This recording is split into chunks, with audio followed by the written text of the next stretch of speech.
do conflito entre os descendentes da serpente, como Caim, homens ímpios, homens maus, às vezes até religiosos, porque Caim era religioso. O problema é que a religião dele estava errada, mas ele era religioso. O conflito entre esses homens ímpios e a descendência da mulher que começa com Abel, temente a Deus, fiel, boas obras, justo diante de Deus, adorando a Deus da forma correta. Então você pode entender a história da humanidade a partir dessa perspectiva bíblica. Queridos irmãos, passemos agora à exposição da palavra de Deus, livro de Gênesis, capítulo 4. Nós iremos ler a história de Caim e Abel na sequência da nossa exposição dos 11 primeiros capítulos desse livro. Gênesis, capítulo 4, de 1 a 16, perdão. De 1 a 16.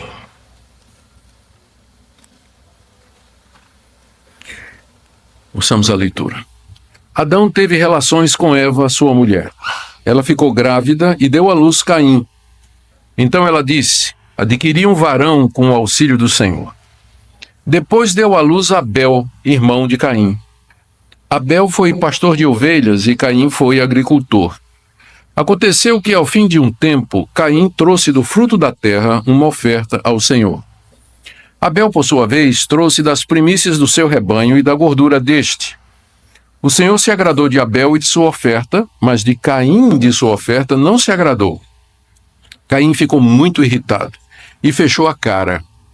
Então o Senhor lhe disse: por que você anda irritado? E por que essa cara fechada? Se fizer o que é certo, não é verdade que você será aceito? Mas se não fizer o que é certo, eis que o pecado está à porta, à sua espera. O desejo dele será contra você, mas é necessário que você o domine.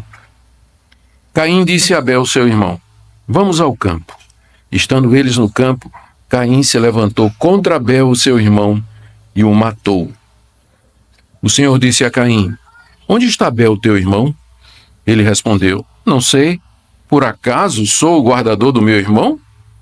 E o Senhor disse: o que foi que você fez? A voz do sangue do seu irmão clama da terra a mim. E agora você é maldito sobre a terra, cuja boca se abriu para receber da sua mão o sangue do seu irmão. Quando você cultivar o solo, ele não lhe dará sua força. Você será fugitivo e errante pela terra. Então Caim disse ao Senhor: meu castigo é tão grande que não poderei suportá-lo. Eis que hoje me expulsas da face da terra, e da tua presença terei de me esconder. Serei fugitivo e errante pela terra. Quem se encontrar comigo me matará. O Senhor, porém, lhe disse: não. E se alguém matar Caim, será vingado 7 vezes. E o Senhor pôs um sinal em Caim, para que se alguém viesse a encontrá-lo, não o matasse. E Caim se retirou da presença do Senhor e habitou na terra de Nod, a leste do Éden. Até aqui, queridos, a leitura da palavra de Deus. Mais uma vez pedimos, Pai, a direção do Teu Espírito Santo, na compreensão e exposição da Tua santa palavra. Fala ao nosso coração. Em nome de Jesus. Amém. Meus irmãos, o foco do capítulo 4 de Gênesis é na pessoa de Caim e a sua descendência.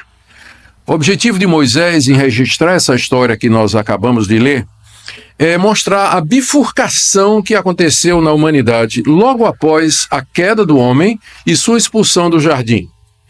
Aqui no capítulo 4, essa bifurcação moral e espiritual começa a ficar clara. Por um lado, aparece Caim, que é rejeitado por Deus, mata seu irmão, é amaldiçoado e expulso da região do Éden. Começa uma civilização lá para a Banda do Leste, onde constrói uma cidade e uma cultura, como nós veremos na próxima exposição. A genealogia de Caim, que ocupa o resto do capítulo 4, é registrada e fica claro que na sua descendência o pecado já está em estágio avançado. Poligamia, vingança, morte, tudo isso na descendência de Caim, cuja história começa aqui. Por outro lado, nós temos Abel, cujas obras eram justas, homem cheio de fé, e que é o primeiro a ter o seu sangue derramado por adorar a Deus da maneira correta. Depois de Abel, Deus concede Sete e depois Enos. E a partir dele, o verdadeiro culto a Deus começa a se organizar e se fortalecer.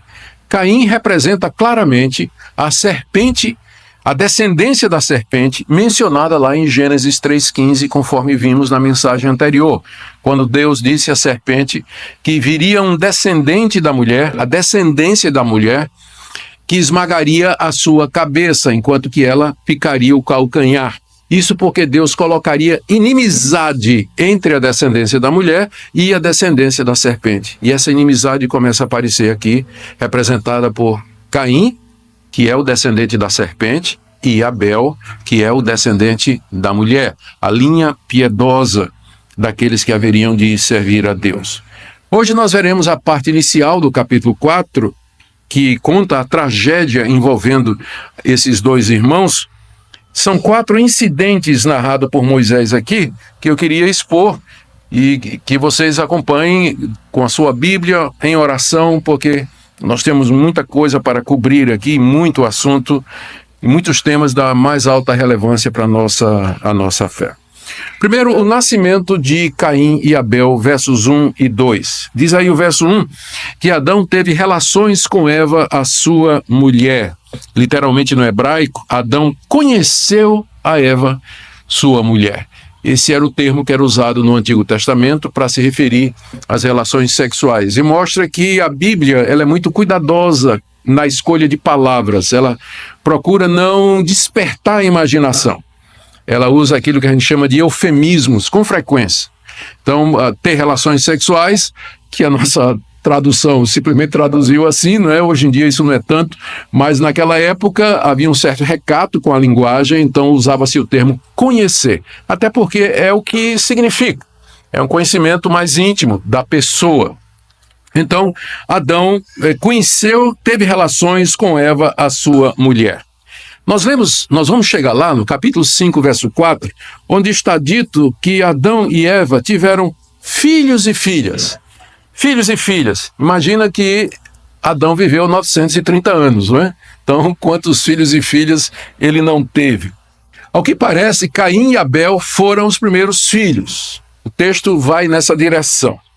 Eles moravam na região do Éden. Vocês lembram que Deus expulsou Adão e Eva do jardim que era no Éden, né? Então o jardim ficou fechado e eles ficaram morando na região do Éden, não no jardim mais, mas na região do Éden, que era uma região privilegiada. Bem, Eva então engravidou e ela deu à luz a Caim. Certamente sentiu aqui aquilo que Deus disse: com dores darás à luz filho. Ela sentiu as dores, experimentou o sofrimento de trazer um filho ao mundo. E ao que parece, foi ela que deu o nome à criança.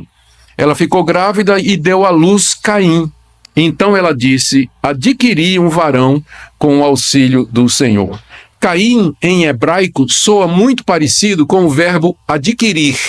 Por isso que ela deu o nome dele de Caim, porque adquiriu um varão da parte do Senhor. Essa declaração de Eva expressa 3 coisas. Primeiro, a alegria dela de cumprir o seu papel de mãe.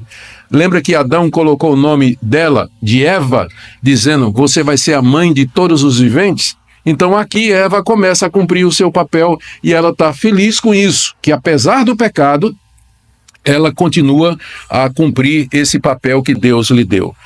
A sua declaração também expressa a confiança, a esperança de que Caim poderia ser aquele descendente esperado. Porque no hebraico ela diz assim: adquiri um varão da parte do Senhor. E ficou claro do que vimos anteriormente, de que seria um homem, um descendente da mulher, que haveria de esmagar a cabeça da serpente. Com o nascimento de Caim, Eva deve ter pensado: quem sabe é esse? Adquirir um varão. Botou o nome de Caim nessa expectativa que ficaria perpetuada na nação de Israel enfim, toda a descendência da mulher, a expectativa de que o Messias haveria de chegar.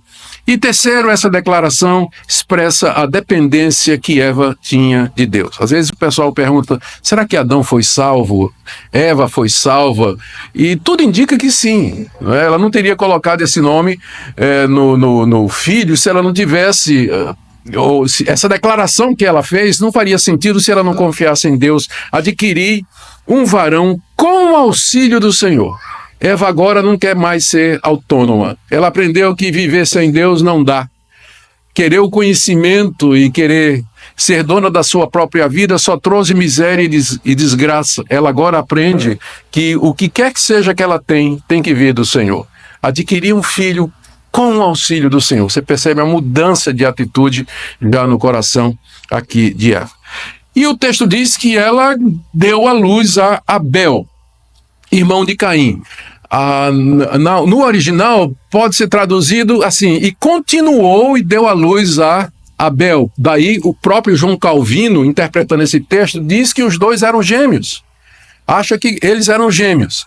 Mas não há necessidade de chegar a essa conclusão, não é? Embora gramaticalmente seja possível.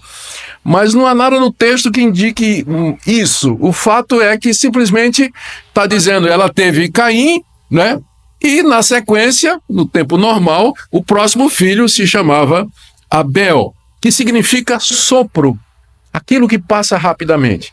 Diferentemente de Caim, onde Moisés dá a explicação do que é que significa adquirir um varão com auxílio do Senhor, não tem explicação para o nome de Abel. E aí vem todas as especulações, não é? Eva teria ficado tão encantada com Caim que disse, esse é o descendente que vai esmagar a cabeça da mulher. Quando vem o segundo filho, vaidade, Abel, inutilidade, não vai servir para nada. No final era o contrário, né? Como a gente se engana com os filhos, não é verdade? A gente não tem ideia do que é que vai ser dos nossos filhos, o que é que eles serão. Todo juízo é precipitado. Todo pré-julgamento é precipitado. Eva tinha convicção ou grande esperança de que Caim seria aquele que haveria de esmagar a cabeça da serpente. E Abel, a palavra significa vaidade ou alguma coisa inútil, que talvez reflita o que Eva sentia naquela altura, embora nós não tenhamos certeza. Bom, o texto continua e diz que os meninos cresceram e eles seguiram profissões diferentes. Verso 2, depois deu à luz Abel, irmão de Caim. Abel foi pastor de ovelhas e Caim foi agricultor. Deus havia ordenado que Adão dominasse sobre os animais domésticos. Isso significava pastoreá-los, levá-los para onde houvesse comida e água, providenciar abrigo contra o sol, lugar para dormir à noite. Tinha muito trabalho. E essa foi a profissão que Abel assumiu, essa vocação de cumprir o mandato que Deus tinha dito de dominar sobre os animais domésticos. Mas já Caim se tornou lavrador. Ele foi cuidar da roça, se tornou agricultor, como diz o verso 2. Como Deus tinha mandado que seu pai Adão fizesse. Quando Deus expulsou Adão do paraíso, do jardim, diz o texto que ele foi mandado para lavrar a terra de onde ele havia sido tirado.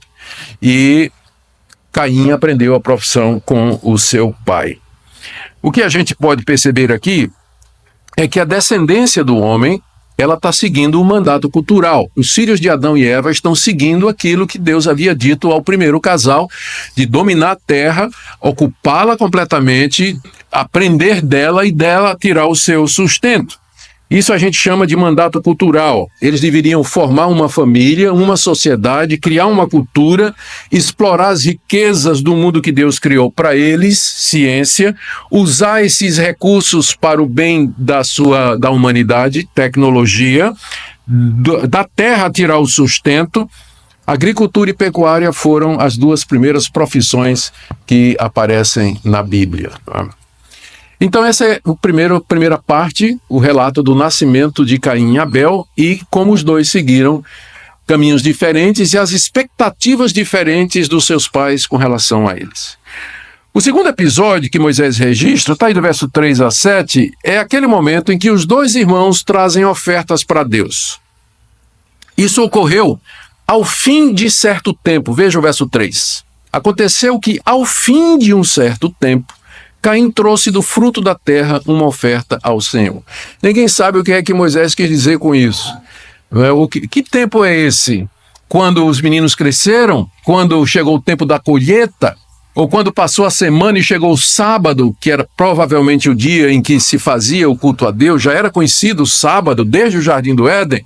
Então ninguém sabe exatamente. O mais provável é que esse, ao fim de um certo tempo, se refere ao fato que depois que os rapazes cresceram e depois que eles foram instruídos por Adão sobre como agradar a Deus e como adorá-lo, porque eles não fizeram isso do nada. Eles devem ter aprendido isso com o seu pai, Adão, que por sua vez aprendeu com o próprio Deus.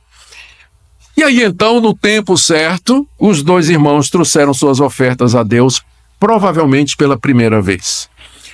Num local designado para isso, na região do Éden. Muitas outras ofertas já tinham sido feitas por Adão, mas agora era a vez de Caim e Abel trazer as ofertas diante do Senhor. O alvo era obter o favor e a aceitação de Deus. Então Caim, diz aí o verso 3, trouxe uma oferta ao Senhor, tirada do fruto da terra, que era a área da sua ocupação, era o fruto do seu trabalho. Ele tinha aprendido com seu pai que o fruto da terra é uma dádiva de Deus. E aí ele traz uma parte de sua produção como oferta a Deus, ali naquele local reservado para isso. Talvez houvesse um altar de pedras, a gente não pode afirmar. Abel, por sua vez, e é possível traduzir com a alternativa, Caim trouxe frutos, mas Abel, é possível ter essa tradução, Abel, em contrapartida, trouxe como oferta os primogênitos das suas ovelhas, o melhor do seu rebanho, como diz aí o verso 4. Ele matou essas ovelhas e queimou a gordura delas ali naquele altar. Ele tinha aprendido que o derramar de sangue fazia parte do culto a Deus, porque o seu pai havia contado para ele o que Deus havia feito lá no jardim, quando imolou um animal para, com a pele do animal morto, pudesse cobrir a sua vergonha. Porque de que outra forma Abel, de onde ele teria tirado a ideia de matar animais para trazer como oferta a Deus? É o único episódio anterior que nos dá uma dica de onde ele tirou essa ideia. Exatamente da história que seu pai lhe contou do que tinha acontecido lá no jardim.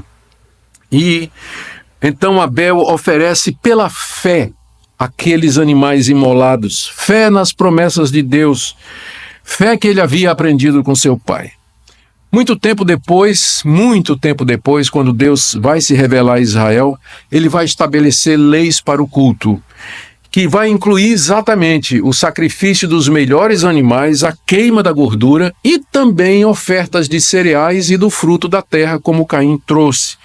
É uma prática que vinha desde o tempo de Adão. A reação de Deus ao culto dos dois irmãos começa aí no verso 4. Como é que Deus reagiu à oferta dos dois? Ambos trouxeram ofertas a Deus conforme haviam sido ensinados. Não há nada errado nisso, em Caim ter trazido o fruto da terra e Abel ter trazido o melhor das suas ovelhas, porque era a área em que eles trabalhavam, era o fruto do trabalho deles. Mas havia algo fundamentalmente diferente em suas ofertas, porque Deus se agradou de Abel e de sua oferta, mas de Caim, da sua oferta, ele não se agradou. Deus se agradou de Abel. Final do verso 4. E como é que Abel soube disso? Como é que Caim viu isso? A resposta plausível é que, como nós vamos ver adiante, várias vezes acontecendo no Antigo Testamento, Deus fez descer fogo do céu e consumiu aqueles animais, aquele animal que estava sobre o altar, demonstrando assim a sua aprovação da oferta de Abel. E diz o texto, presta atenção no texto que isso é importante, que Deus aprovou não somente a pessoa de Abel, o que seria a sua intenção, a sua fé, sua sinceridade e seu amor. E aqui é importante lembrar que Jesus, lá em Mateus 23, verso 35, chama Abel de o justo Abel. Deus aceitou a pessoa de Abel, o justo Abel, mostrando que ele era um homem que andava nos caminhos de Deus, um homem que havia decidido não seguir no caminho do seu pai, um homem que escutou o que o seu pai tinha ensinado e resolveu seguir o caminho de Deus conforme ele sabia, ele era justo. Deus aprovou a pessoa de Abel, mas não somente a pessoa de Abel, final do verso 4, mas também a oferta que ele tinha trazido. Os sacrifícios e sangrentos e gordura queimada do melhor do rebanho.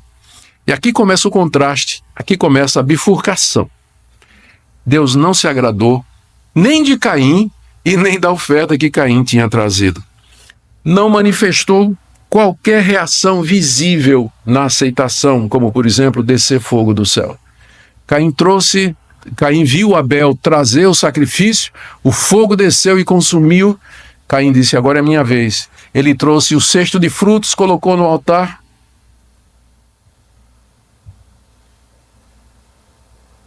Nada. Então ficou claro que Deus não tinha aceitado nem a Caim e nem a oferta dele. Moisés nos diz aí no verso 5 que Caim ficou muito irado com isso. Quando ele percebeu que não havia sido aceito por Deus, ele ficou muito irado. E não só irado com Deus, ele ficou irado com seu irmão. Ele ficou, diz o texto, transtornado a ponto dele fechar a cara. No hebraico diz que o semblante dele descaiu. E a gente sabe quando uma pessoa está com raiva, é quando o semblante descai, né? A gente vê, né? Todas as linhas ficam para baixo. Tudo. Sobrancelha, a linha da testa, a linha da boca, né? Fica tudo para baixo assim. Os olhos, o semblante descai. E aqui a nossa tradução diz, por que é que você está carrancudo, né? Que expressa muito bem o que é que aconteceu, qual foi a reação de Caim. Afinal, ele era o mais velho. Afinal, sua mãe tinha colocado o nome dele que expressava a esperança messiânica. Ele deveria ter sido aceito.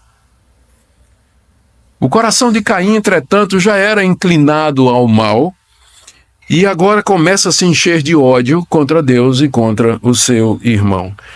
E olha a surpresa do verso 6 e 7. Deus vem falar com Caim, o que mostra que ele não deixou de falar com os homens depois que expulsou o primeiro casal do paraíso. Deus continuou a falar com os homens, como diz o autor de Hebreus, tendo Deus outrora falado muitas vezes e de muitas maneiras aos nossos pais e pelos profetas. Talvez Deus se manifestou na forma humana, o que a gente chama de uma teofania. Talvez ele falou da nuvem, da glória, a Shekinah, nós não sabemos. O fato é, e para Moisés não é importante porque ele não registra, ele apenas diz que Deus falou com Caim. Deus disse a Caim, falou com ele, exatamente como tinha feito com Adão. E ele faz, como tinha feito com Adão, duas perguntas retóricas. Por que você está irritado? Segundo, por que sua cara está fechada e carrancuda? O Senhor então coloca diante de Abel dois caminhos e duas consequências. Primeiro, se você fizer o que é certo, Caim, você será aceito por mim como eu aceitei Abel. Está aí o verso 7. Se fizer o que é certo, não é verdade que você será aceito?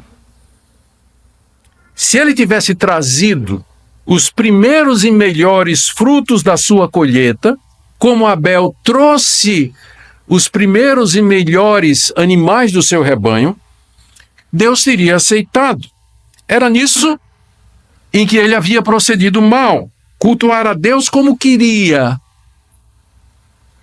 É interessante que Judas, o livro que está coladinho lá em Apocalipse, o penúltimo livro da Bíblia, ele se refere a Caim como sendo o patrono das falsas religiões.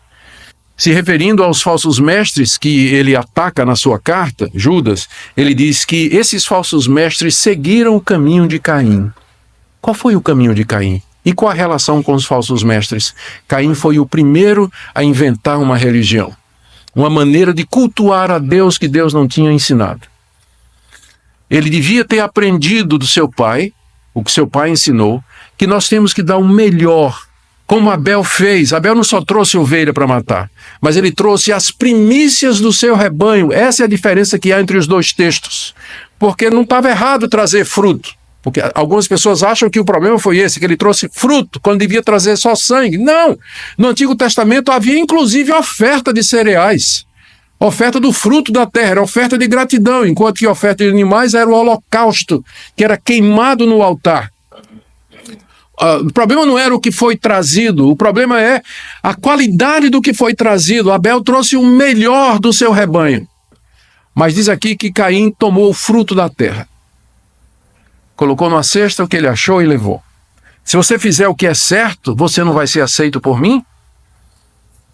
Porque Caim resolveu adorar a Deus do jeito que queria, é que Judas o chama de o patrono dos falsos profetas, que seguem o mesmo caminho de Caim.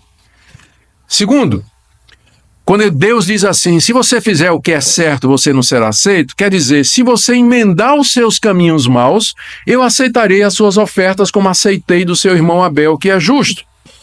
Aquele momento ali, em que Abel traz em que Caim traz aquele tipo de oferta, é a consumação de uma vida que já andava errada. O apóstolo João, escrevendo na sua primeira carta, capítulo 3, verso 2, diz que Caim matou Abel porque as suas obras eram más e as obras do seu irmão eram justas. E diz ainda que Caim era do maligno. Agora você pode entender por que Deus não aceitou Caim. Não foi só porque ele trouxe a oferta da forma errada, mas Caim já vivia uma vida com obras más, e ele já estava debaixo da influência da serpente, do querubim amaldiçoado, rebelde, que tinha feito os seus pais pecar, e que continuava na região do Éden, espreitando, esperando alguém para dar continuidade à sua obra de destruição. Deus diz aqui no verso 7 ainda para Caim, se você fizer o que é certo, não é verdade que será aceito? E aqui vem a segunda opção.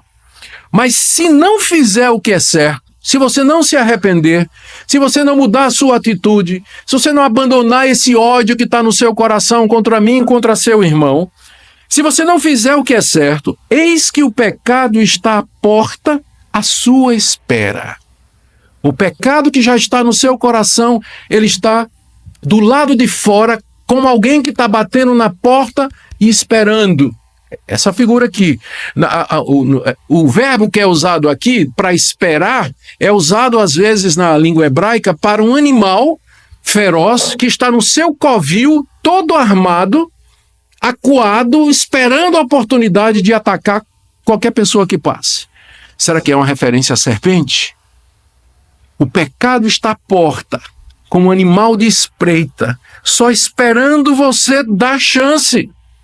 Mas a você cumpre dominar Caim. Final do verso 7. É certo que o pecado está à porta, à sua espera. O desejo dele será contra você. É isso que ele quer.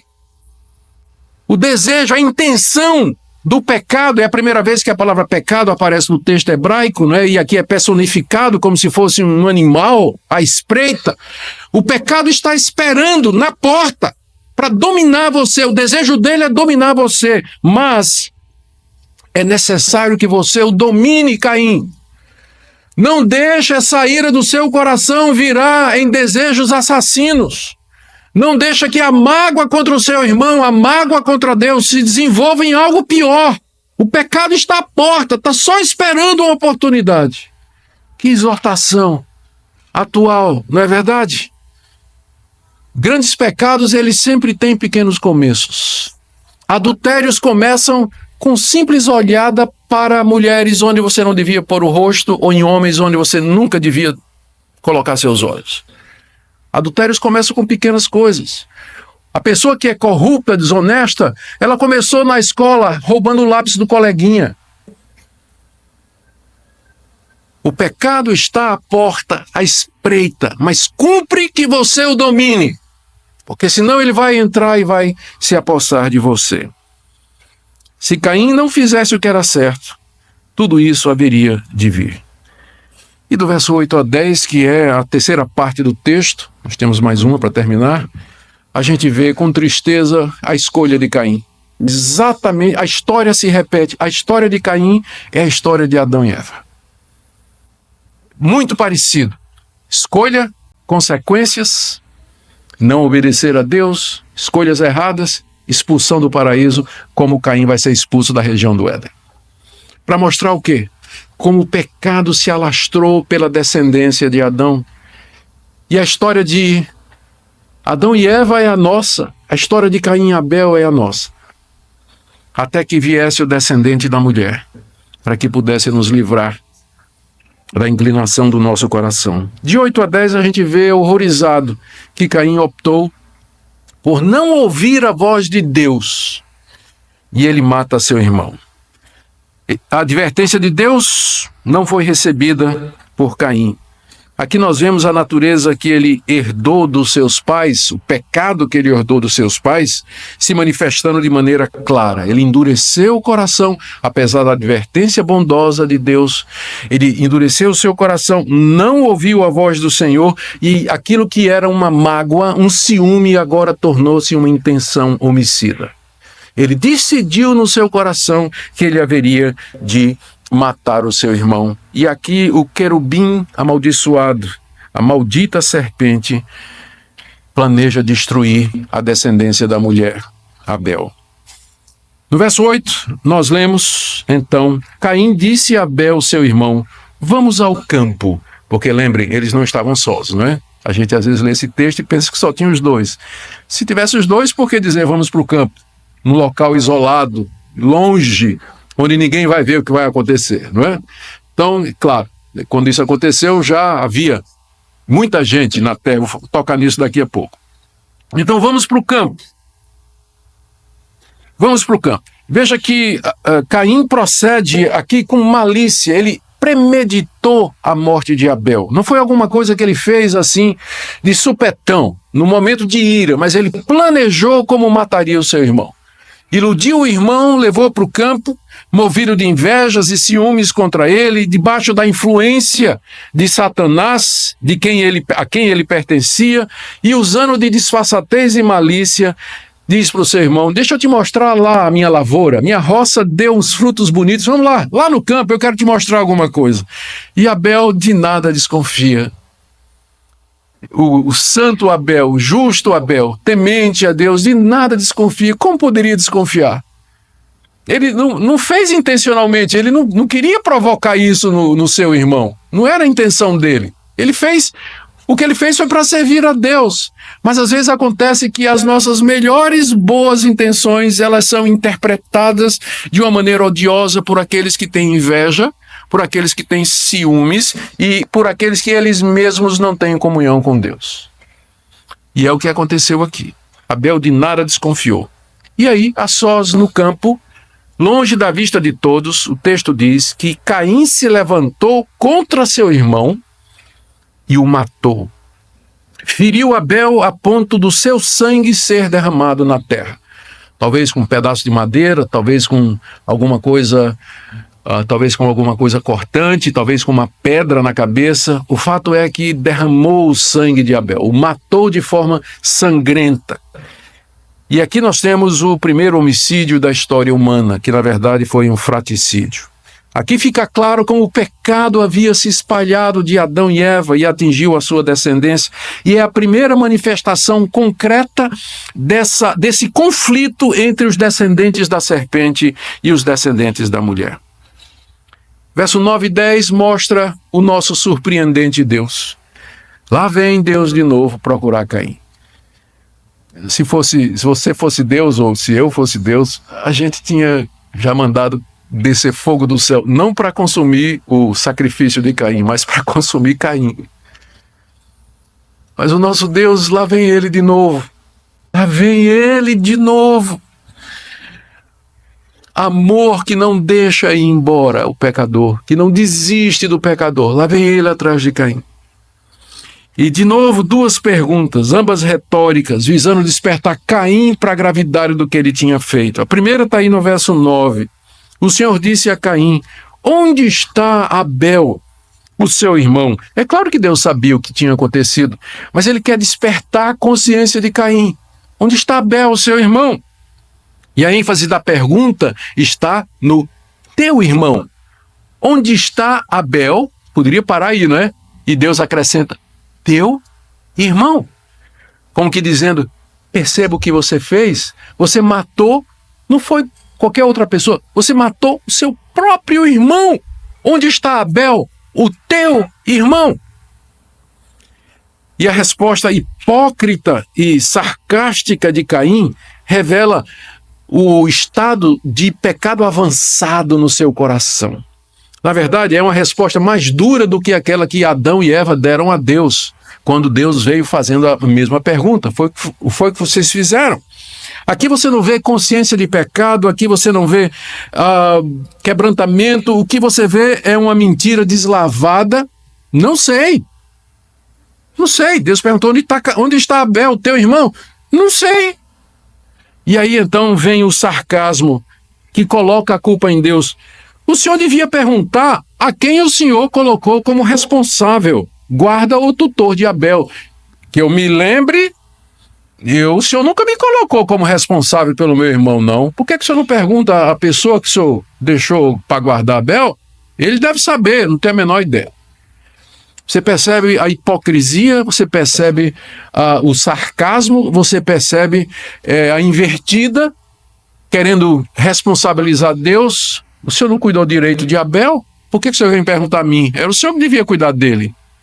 E o senhor vem colocar isso sobre mim?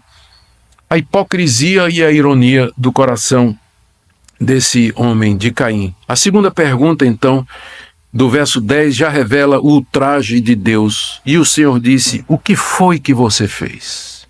Dá para quase ouvir, não é? O tom de ultraje aqui nessa palavra de Deus. O que é que você fez? Eu vi o que você fez com seu irmão no campo. E o sangue dele que você derramou na terra.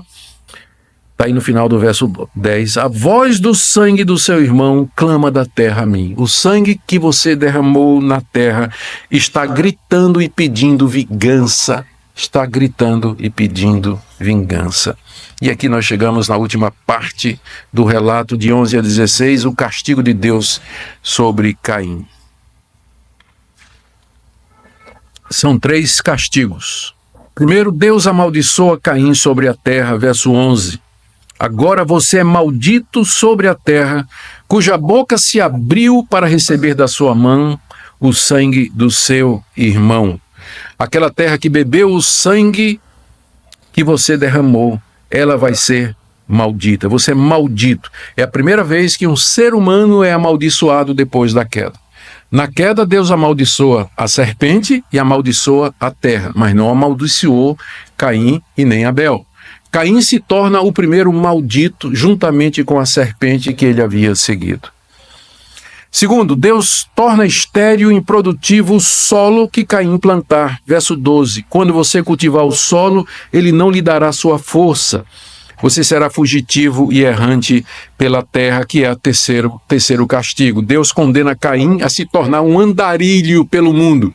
Uma vez que Deus amaldiçoou qualquer solo que Caim plantasse, ou seja, não adianta você plantar e trabalhar e cultivar Caim, porque não vai dar nada.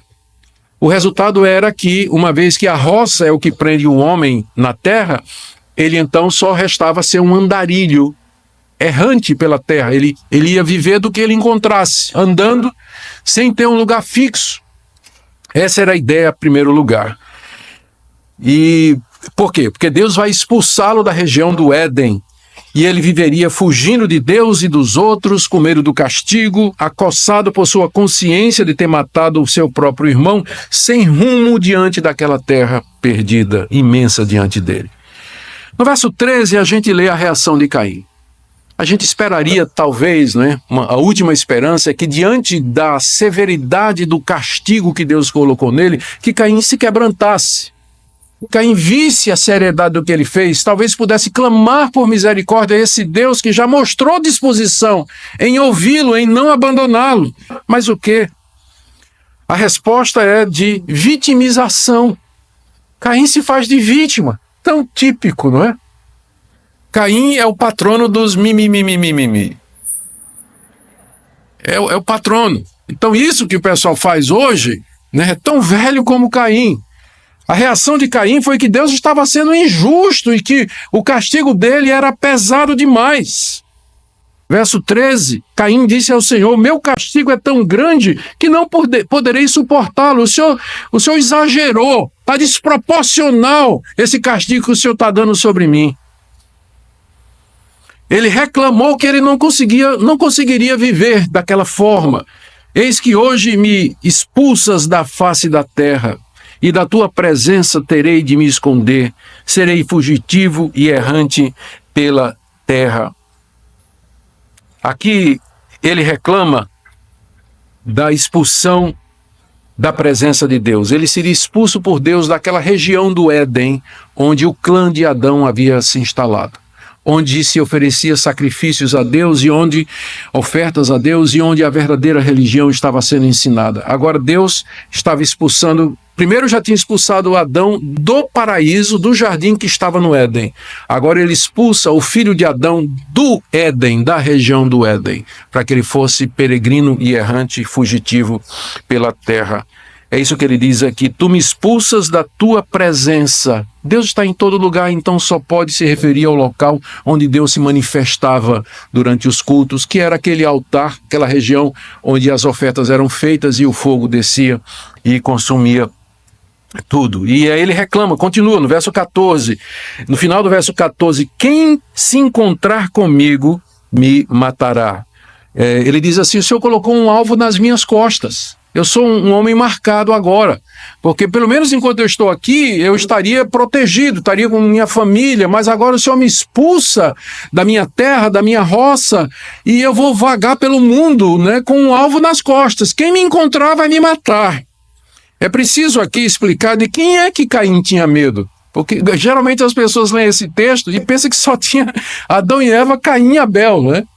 Caim e Abel, esquecendo que Adão viveu 930 anos. E os meninos podiam ter 300 anos de idade quando isso aconteceu. Os meninos, né? 300 anos de idade quando isso aconteceu. Ou seja, essa altura já havia uma comunidade dos filhos, dos netos, bisnetos de Adão e Eva. Casaram entre si, óbvio. De que outra maneira poderia se propagar o primeiro casal? Né? De que maneira eles se espalhariam pela terra se não tivesse casamento consanguíneo no começo? Se não tivesse casamento consanguíneo no começo. Mais adiante, à medida que não era mais necessário isso, Deus vai passar leis proibindo casamento consanguíneo. Mas, por enquanto, para a propagação da raça, houve casamento entre irmãos. Tinha que haver. É por isso que Caim diz aqui: quem se encontrar comigo vai me matar. Ou seja, alguém da população que já existia, sabedor do que Caim fez, porque foi o primeiro assassinato, ninguém tinha matado ninguém até aquela altura, seria a primeira vez, então a reação seria de pena de morte para Caim, pena de morte para Caim, e era disso que Caim tinha medo. Mas olha a resposta desse Deus surpreendente. Esse capítulo deveria ser sobre a misericórdia de Deus. Deus diz Caim no verso 15, não, é o que Deus diz. Não vai ser assim. Não vai acontecer como você está dizendo, Caim. Segundo, Deus condena quem matar Caim a ser vingado 7 vezes, isto é, sofrer um castigo 7 vezes pior que o castigo de Caim. Como ele diz aqui no verso 15, se alguém matar Caim, será vingado 7 vezes. Quer dizer, ele vai sofrer 7 vezes mais do que esse castigo que eu estou dando a Caim. E aí, em seguida, Deus coloca um sinal em Caim para evitar que ele fosse morto por alguém. E a ironia aqui é que muita gente acha que esse sinal foi uma maldição, não é? Na verdade, não. Foi uma bênção. Era um sinal para proteger Caim. Era um alerta, dizendo assim: olha, quem matar esse homem, Deus vai fazê-lo sofrer 7 vezes mais do que ele já está sofrendo. Você vê pura misericórdia aqui. Pura misericórdia de Deus para com esse assassino endurecido. Ninguém sabe que sinal era esse, e todas as tentativas que têm sido feitas para interpretar acabam, inclusive, em interpretações abomináveis, que eu não vou nem mencionar. Mas a verdade é que ninguém sabe que sinal era esse. Era alguma coisa visível que identificava Caim como protegido por Deus. Ninguém poderia matá-lo sob pena de sofrer consequências 7 vezes pior do que o castigo que Deus já tinha dado a ele. A gente pergunta, por que Deus protegeu esse homicida endurecido, hipócrita, sarcástico? Por que não deixou que o matassem, como mais tarde exigiria a lei de Moisés? A resposta é que Deus não queria começar um ciclo de morte aqui. Porque quem matasse Caim, aí já seria a vez dele ser morto também. E aí começaria um ciclo de vingança, de morte, que Deus não queria que acontecesse enquanto o seu povo não se estruturasse numa sociedade onde a pena de morte para assassinos pudesse ser implementada com segurança e pelas pessoas corretas. Então, a essa altura, Deus ainda não quer a pena de morte para assassinos, mas mais adiante ele vai fazer isso. Já na época de Noé, ele já vai dizer, quem derramar sangue do homem, pelo homem terá o seu sangue derramado. E aí, na lei de Moisés, a pena de morte vai ser aplicada com muita clareza. O texto termina no verso 16, com Caim saindo para o seu exílio.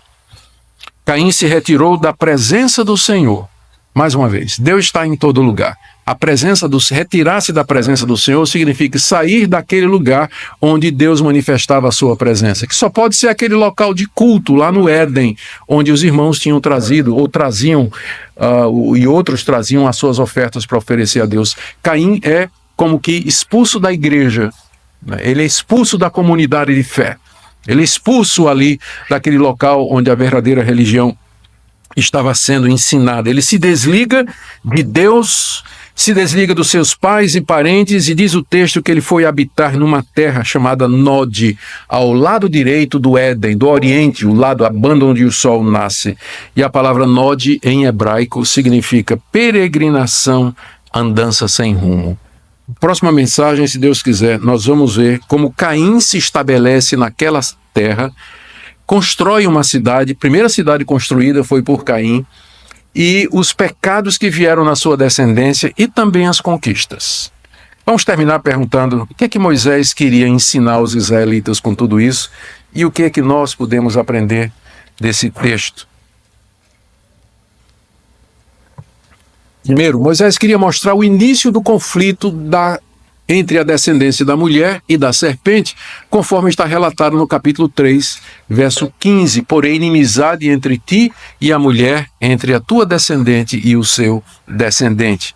A história desse conflito da serpente e da mulher coincide com a história da raça humana. Na verdade, você só pode entender a nossa história, a história da humanidade, dessa perspectiva, do conflito entre os descendentes da serpente, como Caim, homens ímpios, homens maus, às vezes até religiosos, porque Caim era religioso. O problema é que a religião dele estava errada, mas ele era religioso.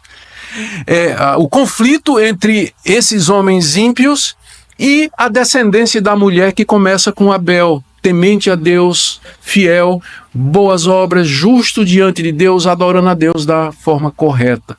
Então você pode entender a história da humanidade a partir dessa perspectiva bíblica. É isso que Moisés quer mostrar aqui, para dizer aos israelitas que eles fazem parte da linhagem de Abel, substituíram depois por Sete e Enos, que Deus se revelou a eles, que Deus deu os mandamentos para eles, deu seu culto e suas promessas.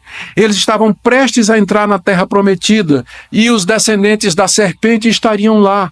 E o conflito vai começar. As guerras de Canaã, os exércitos de Israel liderados por Josué, contra os exércitos dos cananeus que habitavam naquela terra há 450 anos, é mais uma expressão histórica do conflito da semente da serpente e da semente da mulher. E todos os demais conflitos que você vai ver registrados na Bíblia. A história bíblica tem que ser entendida a partir dessa perspectiva. É daqui que nasce tudo.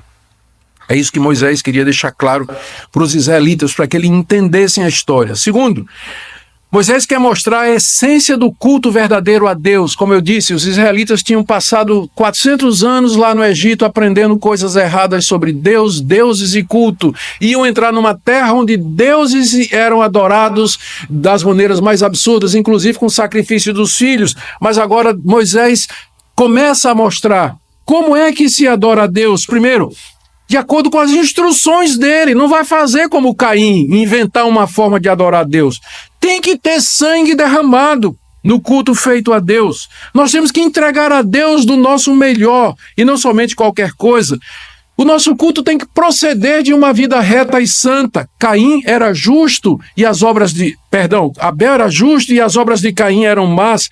E, acima de tudo, tem que ser com fé nas promessas de Deus. Essa é a maior diferença entre o culto de Caim e o culto de Abel, porque Abel tinha fé. Terceira coisa que Moisés quer apresentar é os efeitos do primeiro pecado em toda a humanidade. A serpente, como animal astuto, de tocaia, havia aguardado uma oportunidade. Ela foi expulsa do jardim, mas ela estava aguardando uma oportunidade. E a oportunidade chegou na pessoa de Caim. Todos eles manchados pelo pecado. O pecado reaparece nos descendentes, como veremos na próxima mensagem. Gente, aqui nós temos a doutrina do pecado original, da sua transmissão e da sua imputação a toda a raça humana. E a corrupção aqui vai crescendo tanto que Deus vai ter que mandar o dilúvio, alguns capítulos aqui, 2 capítulos a partir daqui, Deus vai mandar o dilúvio. Porque a raça humana se corrompeu. Do jardim para o dilúvio, rápido. Como o pecado se alastra e corrói a humanidade, a sociedade e os corações. Com isso, Moisés queria explicar 40 anos de deserto. Todo o pecado, toda a desobediência, toda a rebelião. Quarto, já chegando no final, gente, eu disse isso há meia hora, né? Eu já disse a vocês, toda vez que eu disser tá no fim, não acredite, porque não é verdade. A responsabilidade do homem por seus pecados e pelo estado de miséria que se encontra. Sabe o que é que salta à vista, aos olhos, o texto? É que Deus responsabiliza o homem pelo seu pecado. Que a miséria que acomete o homem é resultado do seu pecado. Por que que Caim foi expulso? Por que que ele ficou errante? Por que que ele perdeu sua terra? Por que que ele foi amaldiçoado? Porque ele desobedeceu a Deus, porque ele era mau, porque ele era do maligno, porque ele ofereceu um culto falso. Nós somos responsáveis pelo mal que nos acomete. É claro que Deus, nada disso pegou Deus de surpresa. Tudo isso Deus havia planejado desde a eternidade, mas de uma maneira em que o pecado do homem e a responsabilidade do homem, de maneira real e verdadeira, não falsa e ilusória, contribui e concorre para o fim que Deus decretou, de maneira que todos nós somos responsáveis e no final vai ser exatamente como Deus queria. Fica claro aqui, não fica? O Deus que criou todas as coisas do capítulo 1 e 2, você acha que isso aqui pegou ele de surpresa? Você acha? O Deus que do nada, só com sua palavra, ele cria mundos. Isso aqui pegou ele de surpresa? Claro que não. Fazia parte dos seus planos, mas de uma maneira que Caim era responsável, como mais tarde Judas, filho da serpente, possuído pelo diabo, ele vai trair Jesus e ao mesmo tempo ele é chamado filho da perdição. Aquele que havia sido predestinado para fazer isso, mas de uma forma em que ele o fez voluntariamente. Judas traiu Jesus porque quis trair. E ele é responsabilizado por isso. E por último, a continuidade da esperança da chegada do descendente da mulher. Os israelitas eram a descendência espiritual de Abel. Eles tinham recebido o culto, tinham recebido as promessas, a lei, e um dia o descendente da mulher haveria de ter seu sangue derramado como o de Abel. E aqui eu leio Hebreus 12, 24. Vocês chegaram a Jesus, o mediador da nova aliança, e ao sangue da aspersão, que fala melhor do que o sangue de Abel. O sangue de Jesus, ele fala melhor do que o sangue de Abel. O sangue de Abel fala lá da terra, eu quero vingança. Mas o sangue de Jesus diz, quem crê em mim é purificado dos seus pecados. Abel clama por vingança, Cristo oferece perdão. Que nessa manhã você creia no Senhor Jesus, que você entenda por que as coisas acontecem, que você perceba a grandiosidade da história da redenção e que você decida, com a graça de Deus, que você vai fazer parte dessa semente bendita, desse povo tão antigo quanto o jardim do Éden, que é o povo de Deus, aqui chamaram da descendência espiritual da mulher. Amém? Vamos orar, vamos ficar em pé para orar. Logo depois da oração, nós teremos alguns breves avisos e logo em seguida a escola dominical com o nosso pastor, reverendo Cláudio. Oremos. Ó Deus, que tua palavra fale ao nosso coração. Que nós aprendamos, ó Deus, a entender a história, a ler a história da perspectiva bíblica. E não simplesmente de guerra de nações, busca de interesses materiais, de líderes poderosos. Teorias da conspiração nos ajuda a ver o que é que está por detrás da tessitura da história. O que é que está por detrás dos fatos, que é esse conflito secular entre Satanás e seus anjos e o teu povo, os eleitos, a tua igreja. Nos ajuda a ver isso. Abre os nossos olhos para que nós vejamos o sentido da vida, de onde viemos, o que somos e para onde vamos. Abençoa esse povo querido que está aqui nessa manhã, dá-lhes tua graça e misericórdia. E que a graça do nosso Senhor e Salvador Jesus Cristo, que o amor de Deus nosso Pai, que a comunhão e a consolação do Espírito Santo seja com o povo de Deus aqui presente, agora e para sempre. Baixe nossos conteúdos gratuitamente. Acesse o canal pelo link na descrição.